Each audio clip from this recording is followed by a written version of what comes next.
عوام ہو جائیں تیار، اب ان کے گھریلو کچرے سے بھی بجلی بنے گی۔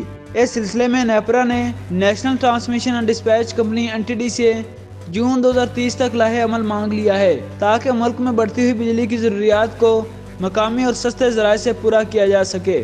ایک سرکاری دستاویزات کے مطابق ملک میں بجلی کی ضروریات پوری کرنے کے لیے نیپرا نے کچرے سے بجلی کی پیداوار شروع کرنے اور کچرے کو استعمال میں لانے کا منصوبہ بنا لیا ہے۔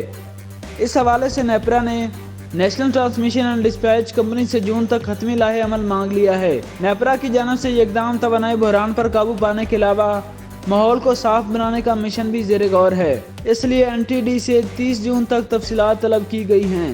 NTD سے وفاقی اور صوبائی اداروں سے معلومات حاصل کرے۔ کراچی، لاہور، پشاور اور کوئٹہ سمیت ملک کے دیگر بڑے شہروں میں کچرے کے ڈھیر اور ہسپتالوں کا فضلہ مہلک بیماریوں کا باعث بن رہا ہے۔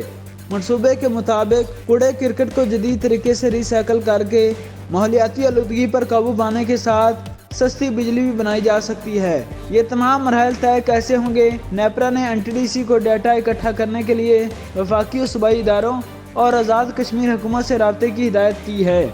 National transmission and dispatch company کو کچرے سے بجلی پیداوار کا کوٹا طے کرنے اور اس کی نیشنل گرڈ میں شمولیت کا ٹاسک بھی سونپا گیا ہے۔ یہاں یہ بات قابل غور ہے کہ وزیراعظم شہباز شریف نے پنجاب میں اپنے وزارت اعلیٰ کے دور میں بھی اس طرح کے پروجیکٹ پر کام شروع کروایا تھا اور محمود بوٹی پر اس کا پلانٹ بھی لگایا تھا، لیکن مطلوبہ مقدار میں کچرے کی عدم دستیابی کی وجہ سے یہ پروجیکٹ بند ہو گیا تھا۔